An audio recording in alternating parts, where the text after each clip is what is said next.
Assalamualaikum warahmatullahi wabarakatuh. Perkenalkan, nama saya Muhammad Fakhrul Reza dari Prodi Ilmu Hukum kelas 1, semester 1, Fakultas Syariah dan Hukum, Universitas Sains Al-Quran Wonosobo.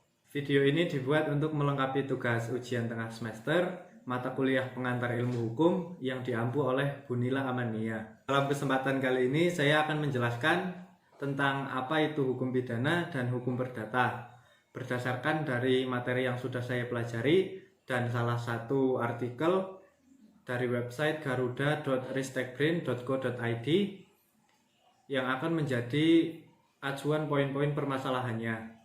Berdasarkan hasil dan pembahasan dari artikel yang berjudul Penyuluhan Hukum Perdata dan Hukum Pidana bagi Aparat Kelurahan Cempaka Barat, Kemayoran, Jakarta Pusat, maka dapat disimpulkan dalam upaya meningkatkan pengetahuan dan kesadaran hukum di masyarakat tersebut, diperlukan penyuluhan hukum khususnya hukum perdata dan hukum pidana secara berkala dengan ditambahkan muatan materi tentang penegakan hukum baik secara preventif ataupun represif. Maka dari itu mungkin dari teman-teman ada yang belum tahu atau belum paham tentang hukum perdata dan hukum pidana. Di sini saya akan menjelaskan keduanya.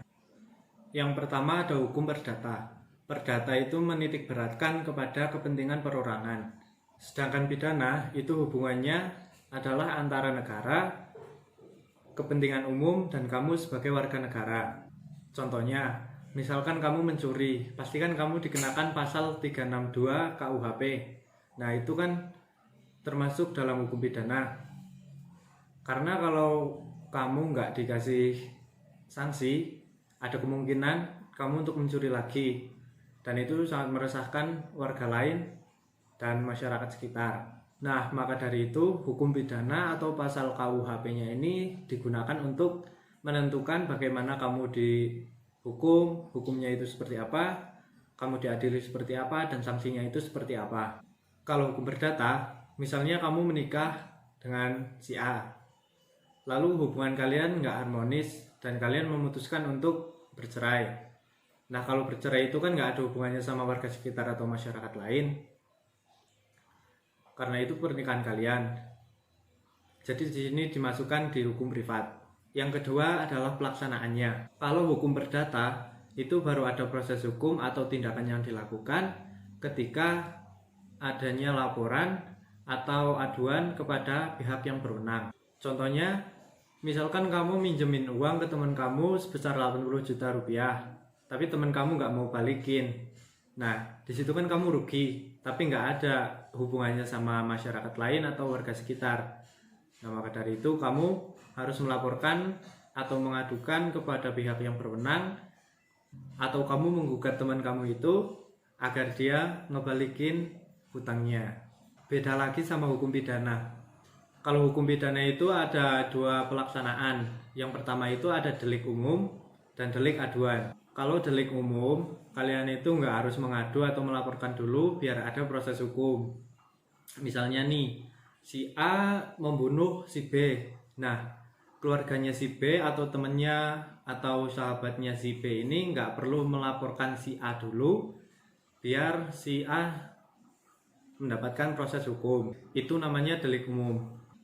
Kalau delik aduan itu misalnya ada orang yang mengejek, bullying atau body shaming atau yang lain-lain, intinya mengejek.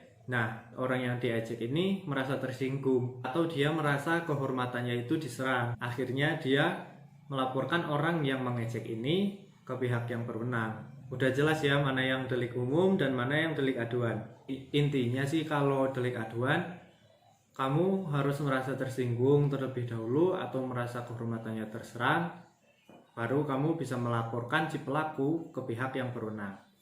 Yang ketiga adalah beda putusan hakim. Kalau misalkan privat, itu hakim nggak memberi sanksi sama sekali, tapi mengabulkan permintaan dari si penggugat. Contoh nih, misalnya kamu minjemin uang ke teman kamu dan teman kamu nggak mau balikin. Nah, di situ kamu kan bisa menggugat si teman kamu ini, dan dalam gugatan kamu ini ada misalnya uang bunga dan lain-lain. Nah, dari itu hakim bisa menimbang-nimbang kira-kira apa aja yang bisa dikabulin.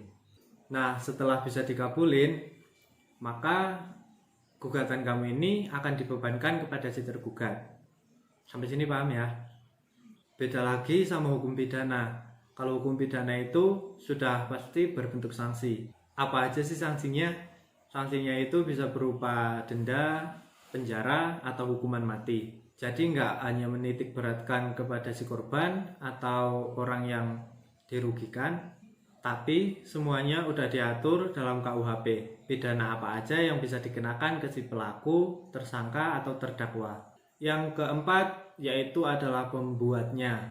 Dalam hukum privat, siapa aja boleh membuat, asalkan terlibat. Misalkan kamu dengan suatu perusahaan, kamu dengan pasangan kamu, atau kamu dengan si peminjam uang, dan lain-lain. Jadi kamu bisa menentukan dalam surat perjanjian itu mengatur tentang apa, masalahnya apa aja. Yang penting syaratnya itu memenuhi dengan pasal 1320 KUH Perdata. Beda lagi dengan hukum pidana, yang hukumnya sudah jelas diatur dan dibuat oleh negara. Hukum umumnya itu adalah Kitab Undang-Undang Hukum Pidana.